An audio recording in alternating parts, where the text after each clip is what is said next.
Hi there, welcome to my video on classification of skills for the A-Level PE, OCR. A couple of things before we get going is you've got to understand that this is a sliding scale.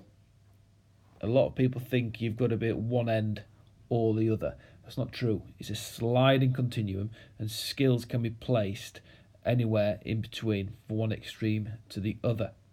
You've got to also think that for each skill that we're doing, it would fit on all the continua as we're going along.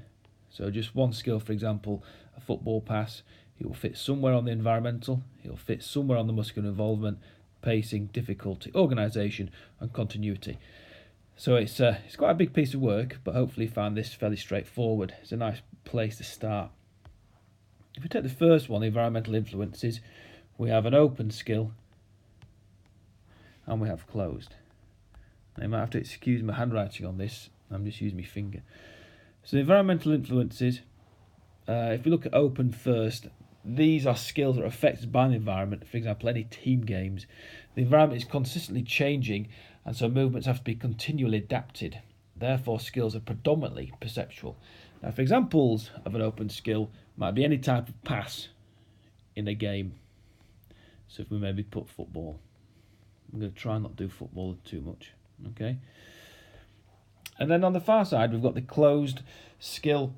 So skills are not affected by environment. The environment is predictable and the performer knows exactly what to do and when. Movement patterns have a clear beginning and an end, and they tend to be self-paced. So if you think of a basketball free throw or a tennis serve, they are your closed skills. Now remember, what I've just put there, for example, I've just put closed basketball. That's a really bad answer. Okay, you need to make sure you're given a specific part of basketball. So what I'm saying is here, it is the basketball free throw that you've got to add in there to get that mark. Okay, so then we'll move on to muscular involvement. Now, at one end, we have a gross, and on the far side, we have fine. So we'll start with the gross motor skill first. These involve large muscle movements using large groups of muscles, and they're not very precise. So any type of running or walking, sprinting, is a really good example of a muscular involvement. So if I put sprinting down here, it involves large muscle groups, and precision is not that important when we're sprinting.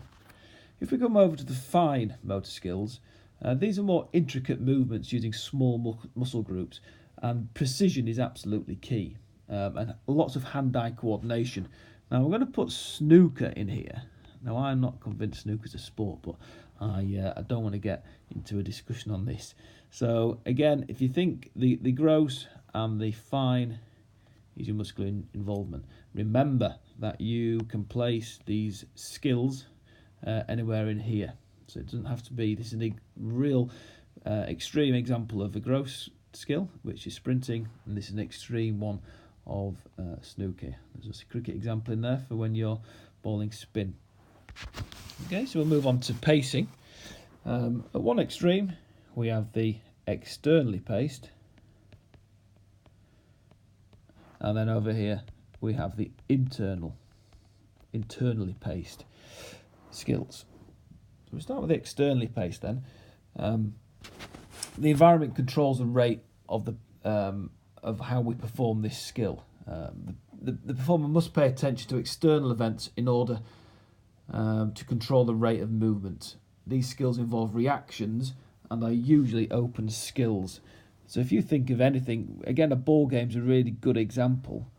Getting past the ball in football or taking a shot, because there are a lot of factors that are determining how quickly or when you do this skill. So if I maybe say a rugby pass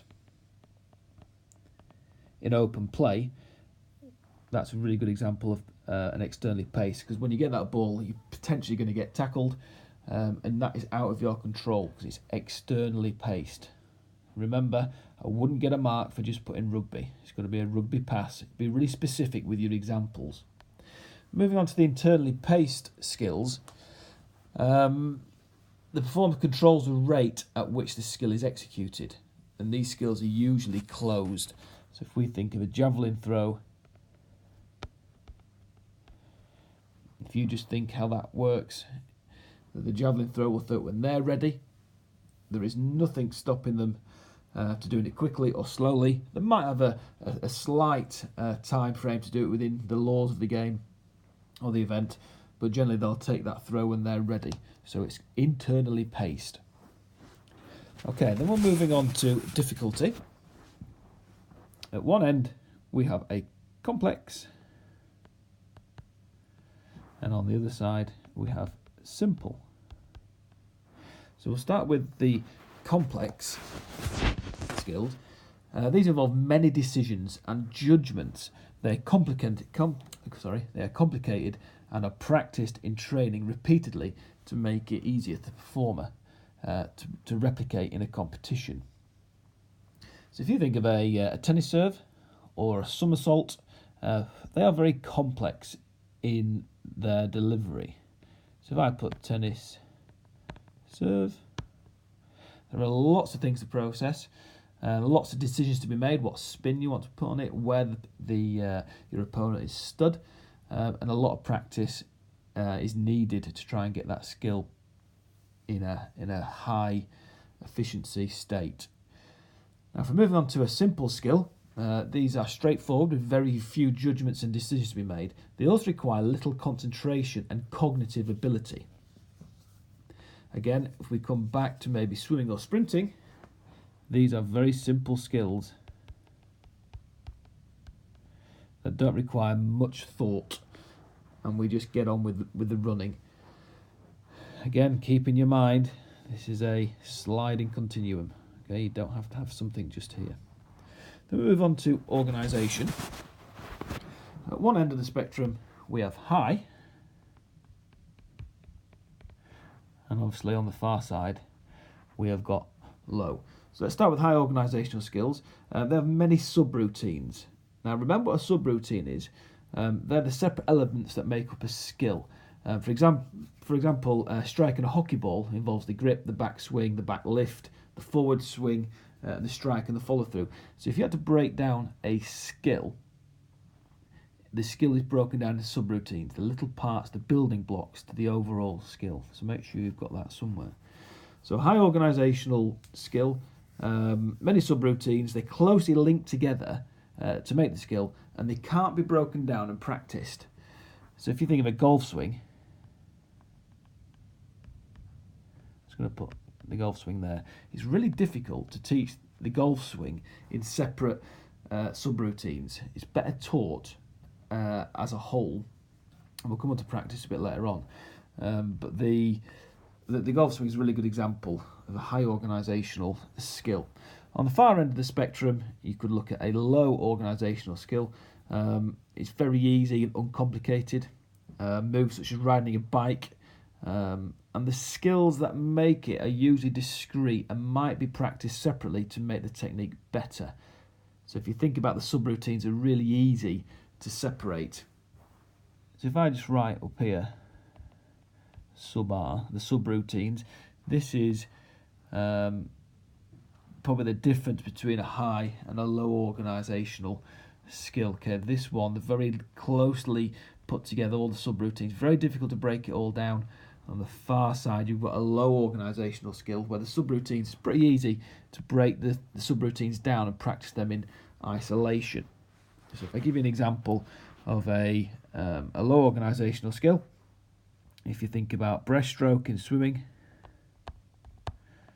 breaststroke, you can break that down into their subroutines. So you think you could go away and practice your leg kicks, then you can come back and practice your arms, you can practice your breathing. So the subroutines are actually quite easy to break down whilst teaching or doing the skill of the breaststroke. Okay, on to the last one, on the continuity.